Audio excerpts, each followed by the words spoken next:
Bien, nos metemos de lleno y de una, así sin más, en las noticias del día de hoy porque pasa de todo. Dijimos 7 de mayo, además del cumpleaños de Evita, es también el día de inicio del cónclave papal. Tan anunciado, bueno, efectivamente comienza hoy, un total de 133 cardenales se reunirán en la Capilla Sixtina y esperemos que entre hoy, mañana, más tardar el viernes, habrá noticias de quién será el próximo sumo pontífice de la Iglesia Católica Apostólica Romana y jefe de Estado también del Vaticano. En los últimos cónclaves no han durado más de 2 días.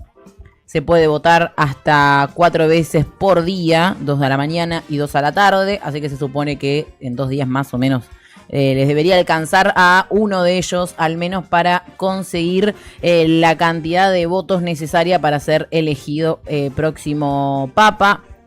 Recordemos que tenés que tener al menos 2/3 de los votos de los presentes y ahí, bueno, ya están en capacidad de poder asumir el rol de el Papa de la Iglesia Católica. Serán todos los cardenales, ¿verdad?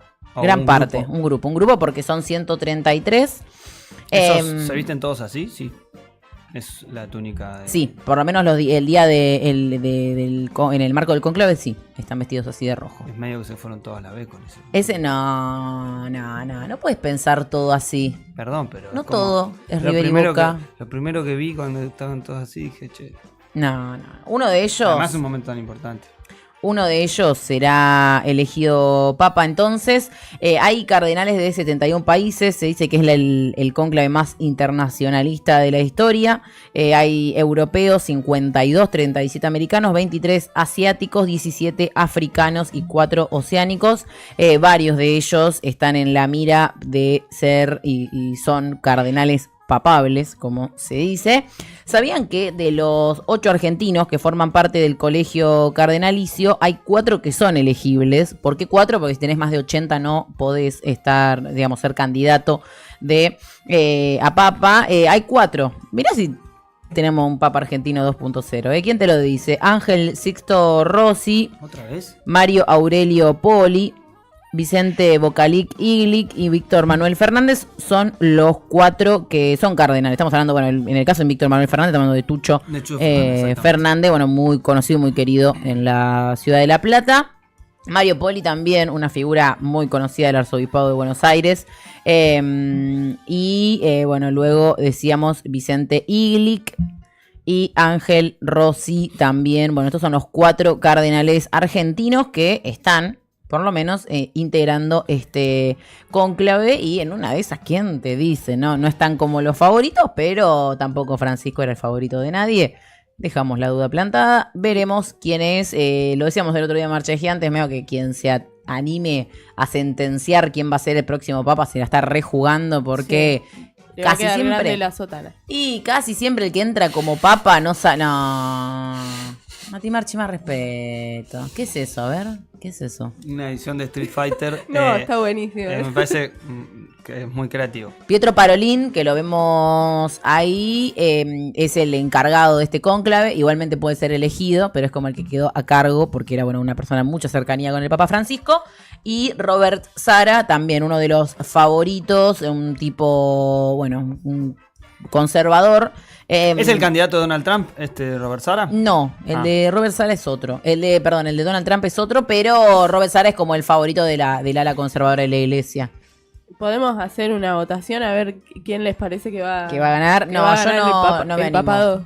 No me animo a sentenciar mucho. No, más que nada porque se me mezcla entre lo que quiero y lo que va a suceder. Lo que puede suceder. Que me parece que lo que hay en esto... Y a mí me gustaría que sea uno que continúe con la línea de Francisco. Y de Francisco. Lo que hay me parece que no solamente un nivel de incertidumbre, sino además sobre una elección que, como bien sabemos, puede llevar muchos días y que hay muchas discusiones que no son públicas o al menos que no se plantean con, a ver, porque al fin y al cabo son todas discusiones políticas, sin lugar a dudas, estamos hablando de la conducción de un Estado tan importante como el Vaticano, pero que no se publicitan las discusiones como sí suceden en las elecciones de otros jefes de Estado, claramente, ¿no? Sí. Pero bueno, nos vamos a otro tema porque hablando de reuniones, no es un cónclave, pero casi fue la cumbre de gobernadores en el día de ayer en Entre Ríos, la preanunciaba aquí el compañero Franco Cariñano. Repasábamos un poco quiénes iban a estar participando y medio que así fue porque estuvieron presentes los peronistas Sergio Silioto, de La Pampa, Raúl Jalil de Catamarca, además obviamente de la presencia del gobernador de la provincia de Buenos Aires, Axel Kicillof. Luego estuvieron el radical, ya medio que decirle de qué partido son es confuso ya los gobernadores porque quién sabe, Maximiliano Puyaro de Santa Fe, y del PRO Ignacio Torres de Chubut y Rogelio Frigerio de Entre Ríos, que auspició como anfitrión. La apertura estuvo a cargo del secretario general del CFI, Ignacio Lamote. El CFI, recordemos, el Consejo Federal de Inversiones, y en ese marco, en esta reunión entre gobernadores oficialistas y opositores, lo que se pretendía era dejar, asentada una perspectiva en conjunto. Ayer hablábamos de algunos de los puntos de lo que se iba a discutir. Vemos ahí la foto. Y bueno, ven que nadie le pone un banquito, ni siquiera lo pone adelante tampoco de la fila. ¿A quién? No, ¿a Kicillof decís? Pon un poquito la foto, Mati, de nuevo, por favor. Ves que ahí directamente él está hasta, te diría, como medio piecito atrás. Vos decís que encima está... Y que no hay que tener complejo con lo que uno es. Esa es la realidad. ¿Qué tendrá el petizo? No lo sé. Realmente no lo sé qué tendrá. Y por favor, sáquenle un botón a Nacho Torres. Bien, que está como muy apretado. Y se dio un debate en el marco de esta cumbre, porque el gobernador bonaerense aprovechó la ocasión para disparar en contra del gobierno nacional. Lo acusó de no estar destinando recursos y de estar destruyendo la industria nacional. Y obviamente otro de los gobernadores saltó en defensa de Javier Milei. De hecho, Rogelio Frigerio dijo: tenemos que ser muy humildes, sobre todo aquellos que, como yo, hemos tenido altas responsabilidades en distintas oportunidades. El nivel de complejidad de los problemas de la Argentina debe evitar creernos que tenemos la precisa, que podemos señalar con el dedo lo que está bien y lo que está mal, dijo Rogelio Frigerio, respondiendo a las críticas de Axel Kicillof al modelo que está llevando a cabo el gobierno nacional. Si no lo puede criticar un gobernador, ¿quién lo puede criticar entonces, no? Digo, para Rogelio Frigerio, me pregunto yo.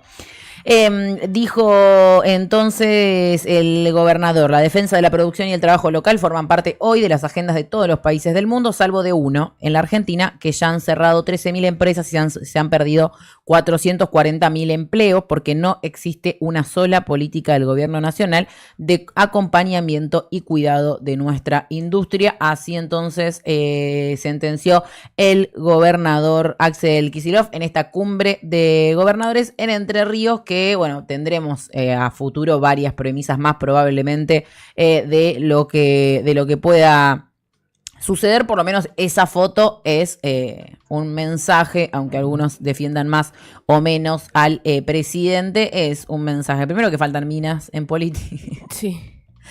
Gobernando, primero. Y segundo, que este tipo de imágenes pueden ser una señal a futuro también de qué planteos en conjunto puedan llegar a ser los gobernadores de cara a la administración nacional. O sea, que si sacábamos los tipos de la foto, había un lindo paisaje. Sí, y hubiese sido una foto mucho más linda, probablemente. Pero bueno, tiene una potencia igual. Obvio, desde ya. Recalcar esa potencia. Y obviamente, ampliando un poco de lo que dijo Axel Kicillof respecto a la pérdida de empleos, nos vamos a quedar ahí porque en el día de hoy la Asociación de Trabajadores del Estado, por un lado ATE Capital, a las 12 del mediodía estará llevando a cabo una olla popular y una radio abierta a raíz de los despidos que fueron concretados el pasado 30 de abril en las horas previas del Día del Trabajador y la Trabajadora, en la cuando le llegaron a varios compañeros y compañeras notificaciones de despido, incluso trabajadores estatales con antigüedad en sus puestos y que habían aprobado el examen de idoneidad. Es por esto que se está reclamando por la reincorporación de los compañeros, la reubicación de ellos en disponibilidad, y se rechaza las transferencias compulsivas que está llevando a cabo el gobierno. y dijeron también el desprecio y la crueldad de este gobierno hacia los estatales tiene que parar. Esa será la consigna entonces de hoy miércoles 7 de mayo a las 12 del mediodía en el Ministerio de Desarrollo, ¿no? Donde se estará llevando esta medida de fuerza. Y a la par de esto, ATE Nacional estará llevando a cabo distintas reuniones para definir cuál será el plan de lucha y las nuevas medidas contra el gobierno. Así lo decía Rodolfo Aguiar, los estatales y los sectores populares junto a los jubilados hemos sido los más castigados por las políticas de Milei. Nos tenemos que juntar para seguir resistiendo y empezar a planificar el contraataque. Así que hoy a las 10 de la mañana se va a estar juntando la Conducción Nacional de ATE. Y bueno, ahí tendremos también definiciones de cómo continúa el plan de lucha, pero bueno, los trabajadores del Estado, claramente uno de los sectores más atacados por este gobierno y que planifica la estructura nacional profundizar la línea de privatizaciones, de cierre de plantas y el achicamiento de la estructura estatal, como lo anunciaron y en los últimos días estuvieron haciendo circular, que bueno, Federico Sturzenegger anunciaría próximamente una gran reestructuración, una nueva gran reestructuración del Estado, dejando por fuera a miles de trabajadores. Eso obviamente pone en alerta a los sindicatos que, como vemos, se encuentran movilizados. Pero si les parece nos vamos con Male, que Dale. También va un poco en línea con sectores muy golpeados por este gobierno. Sí, los jubilados, que también aprovechamos y recordamos que hoy van a estar haciendo su ronda habitual de los miércoles, donde van a estar seguramente acompañándolos un montón de organizaciones sociales que están en pie de lucha, ¿no? También en estos momentos. Recordemos que se adelanta el horario, que deja de ser a las 5 de la tarde porque ya se está acercando el invierno, horario que fue modificado también por horario de verano, digamos. Ajá, ¿qué? A las 3. A las 3 de la tarde. Entre las 3 y las 5 es el horario en el cual los jubilados se concentran allí en el Congreso. Bien, pero vamos con una noticia, un informe más que nada, que es un informe que revela lo que están pasando los jubilados con los servicios públicos, ¿no? Uh-huh. Son alrededor de 5 millones de jubilados que cobran el haber mínimo en el país, con una jubilación de miseria y destinan el 13,5% de su salario en energía. En diciembre de 2023 se destinaba el 6,18%. Un informe de DEUCO, Defensa de Usuarios y Consumidores, dejó ver estas políticas de ajuste del gobierno nacional que se profundizan con la metida de cola del Fondo Monetario Internacional. Las cifras dejaron ver una suba de más del doble de lo que se destina a servicios públicos, y en este informe se define como pobreza energética, ya que así se denomina a nivel internacional cuando se destina más del 10% del salario a luz, gas y agua. Esta información la conocimos gracias a Farco, el Foro Argentino de Radios Comunitarias, donde Pepe Frutos entrevistó a Pedro Busetti, que es el referente de DEUCO, y Mati, si tenés el primer audio, decía esto. Bueno, esto es lo que está pasando con la mayoría de los jubilados. Lo que hemos hecho nosotros es un pequeño informe tomando en cuenta el haber de un jubilado mínimo, que son más de 5 millones de jubilados en todo el país, con un consumo mínimo y en una categoría de usuarios que es el nivel 2, que es el de menores ingresos. Entonces, tomando en cuenta el gasto en energía eléctrica, el gasto en gas natural y el gasto en agua, con los aumentos que se han dispuesto a partir del gobierno de Javier Milei, ahí lo que vemos, lo que podemos apreciar es que estos jubilados que tienen el haber mínimo están todos incluidos en lo que se llama la pobreza energética. Bien, ahí marcaba, ¿no? Esto de que está hecho en la categoría 2, que sería, como bien marcaba, personas o jubilados que tienen el subsidio. Bueno, ¿qué pasaría si quitan ese subsidio? Bueno, también lo contaba Pedro en esta entrevista junto a Pepe Frutos. Y además, el gobierno ahora plantea que a partir de julio todo este subsidio, si acá estamos tomando en cuenta a los usuarios jubilados que están en el nivel 2, que son los que tienen subsidio.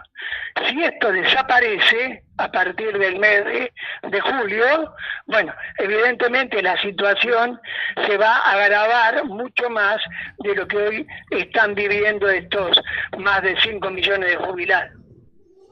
Bueno, por otra parte, también destacaba que en 2023, como ya les mencioné, se destinaba el 6,18% del haber mínimo de los jubilados a estos servicios, y las palabras de Pedro fueron que el jubilado o jubilada que en aquel momento ganaba 105.712 pesos, solamente invertía este 6,18% de su haber jubilatorio, o sea que el gasto se ha incrementado notablemente en lo que va del gobierno de Javier Milei, que comenzó por allá por el 2023, y apunta que hay que tener en cuenta que este informe se hace sobre el consumo mínimo de energía.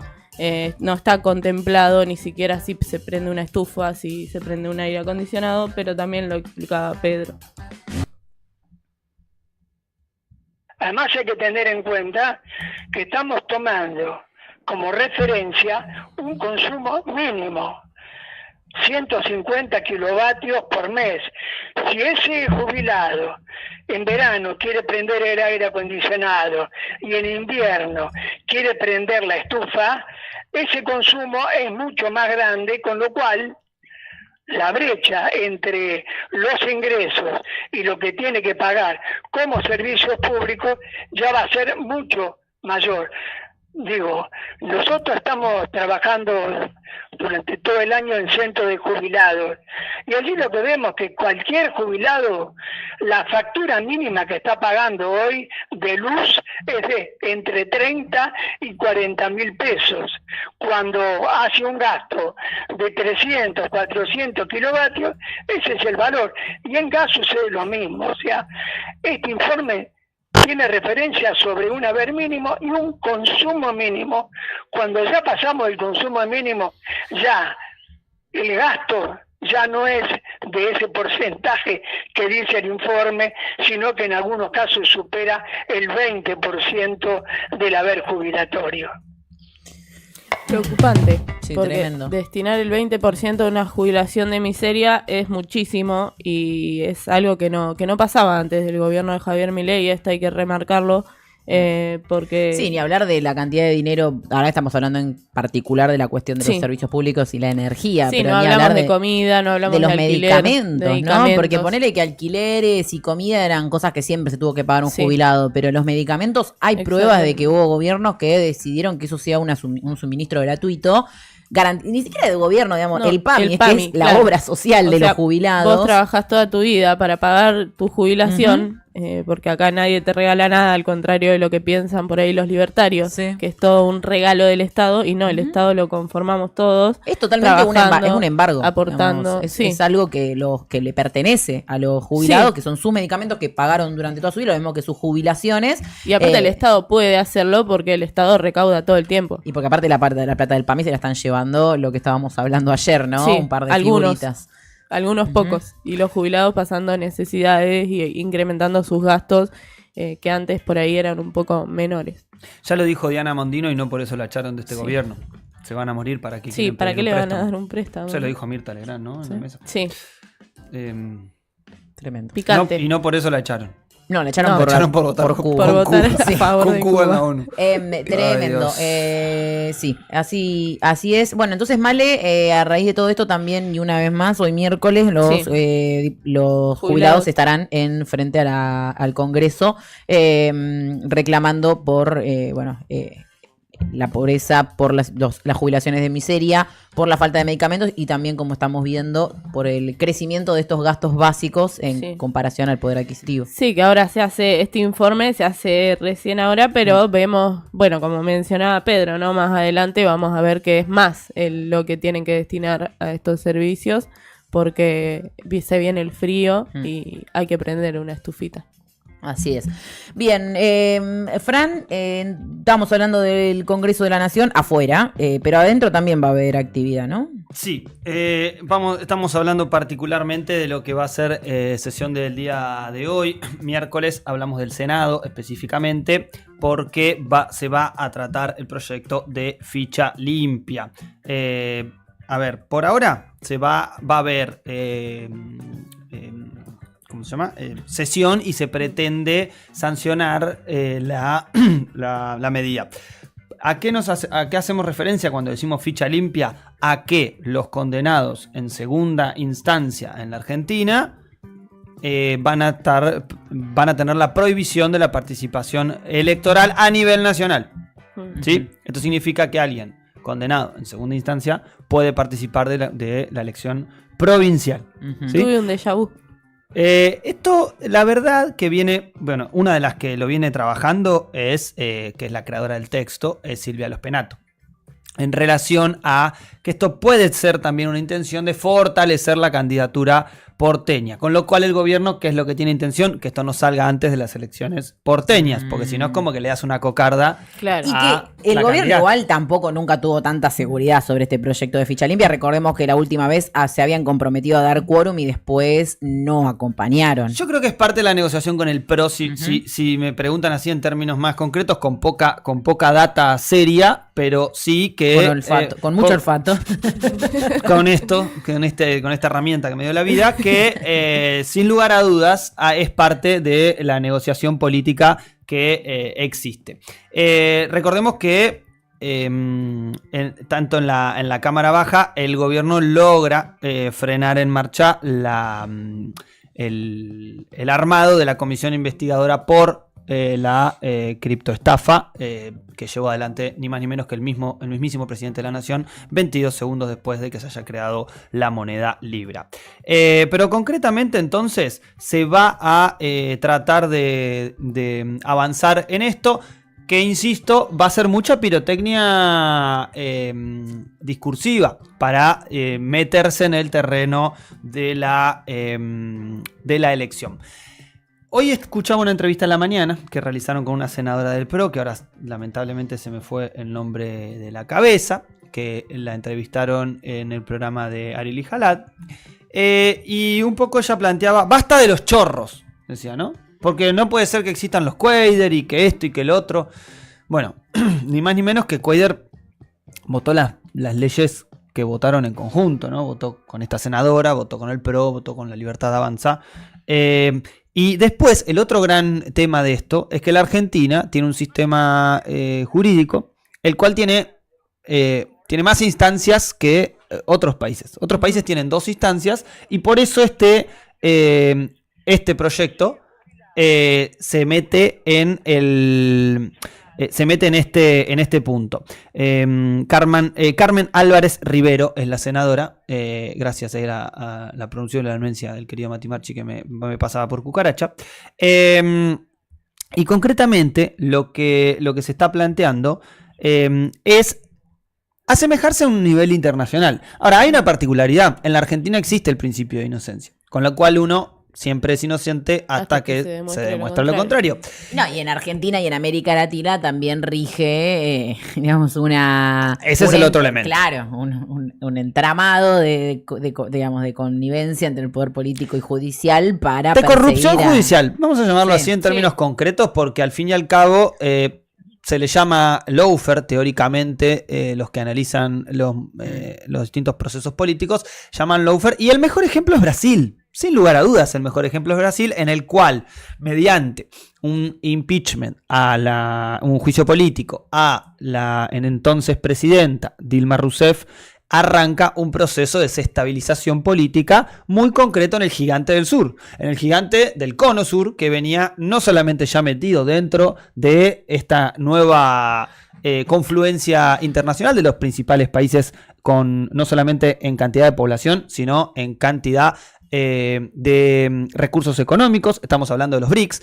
Brasil ya estaba dentro de los BRICS y esto claramente fue un castigo directo, ¿no? Un proceso que arranca con, insisto, este juicio político a Dilma Rousseff, que arranca con una estabilidad política muy fuerte. Recordemos que ingresa un presidente, Michel Temer, y luego llega con proscripción del Lula Ignacio da Silva mediante Bolsonaro a la presidencia de Brasil. Recordemos, a Lula no solamente lo condenan en segunda instancia, le prohíben la participación electoral, por eso Haddad es el candidato que el PT lleva a la elección que pierden con Bolsonaro. Y Lula, no solamente que está condenado en segunda instancia, no solamente fue proscripto, fue preso, estuvo detenido, y además de estar detenido, luego la Corte Suprema de Brasil ratifica que fue todo un desastre, que el juez Moro fue parte de una articulación política, como miembro del Poder Judicial en este caso, y evitó la candidatura de Luis Ignacio Lula da Silva, que la historia pone en su lugar las cosas como son. Lula hoy es presidente de Brasil y le ganó al mismísimo Bolsonaro. Luego de que, insisto, un fallo de la Corte Suprema de Justicia ratificó que todo el proceso que insistía con la culpabilidad o la responsabilidad de la corrupción en Brasil alrededor del expresidente en ese momento y actual presidente hoy, ahí lo vemos en pantalla, hermosa imagen de Lula esta. Esto fue después de la elección. Festejar así, chino. Cuando el día que salió. El día que salió, en el cual obviamente ya estaban todos con el culo lleno de preguntas, porque imagínense la potencia que tiene Luis Ignacio Lula da Silva en Brasil. Bueno, ¿por qué hacemos esta semejanza con Brasil? Bueno, porque está claro cuál es la planificación. Y la ficha limpia tiene un poco ese objetivo. ¿Cuál es el chamullo discursivo? Vamos a meter a todos los chorros y que los chorros no puedan estar en las bancas y tengan fueros, ¿no? Este es un poco el petardero discursivo que sería con el que tratan de generar un clima de aceptación. La realidad es que mucho no quedaría ninguno. No, mucho no es parte de la discusión así general. Pero bueno, veremos cómo se va a dar esta sesión del día de hoy en la Cámara de Senadores, en la que van a intentar avanzar. A ver, no lo estamos diciendo, pero una de las iniciativas concretas, adivinen quién tiene una condena en segunda instancia ratificada en la Argentina. ¿Quién? Para que no tengamos ninguna sorpresa. ¿Ella? Exactamente. Yo, Cristina, pelotudo. Exactamente. Gracias, Mati Marchi. Exactamente, Cristina Elizabeth Fernández. Es un proyecto hecho a medida, ¿no? Sí. Lo concreto es la proscripción se da cuando concretamente te proscriben participar de la elección. En este caso es el camino a generar este clima. El mismo clima que Cristina en su momento dijo, yo no les voy a dar el gusto. ¿Sí? No le voy a dar el gusto a que los esbirros de la casación salgan a pedir mi captura. Parte de lo que el gobierno a priori La Libertad Avanza no quiere despertar lo que puede llegar a ser eso, ¿no? Esto es como un buscapié. Parece todo muy calmo. Buscapié me refiero al petardo, ¿no? Que uno nunca sabe después hacia dónde sale. Entonces, la verdad que meterla presa a Cristina puede llegar a tener implicancias muy importantes. Sí. Pero bueno, esto, Senado de la Nación. Bien. Veremos Sí. qué es lo que sucede. El día de mañana vamos a tener, obviamente, un poco más de información alrededor de cómo se da esto, muy palanqueado, obviamente, por el PRO. Bien, bueno, caldeadísimo va a estar el día de hoy, así que mañana va a haber mucha actualización y muchas novedades. Y ahora nos vamos a meter en otro tema del mundo electoral, así que vamos y volvemos rapidísimo.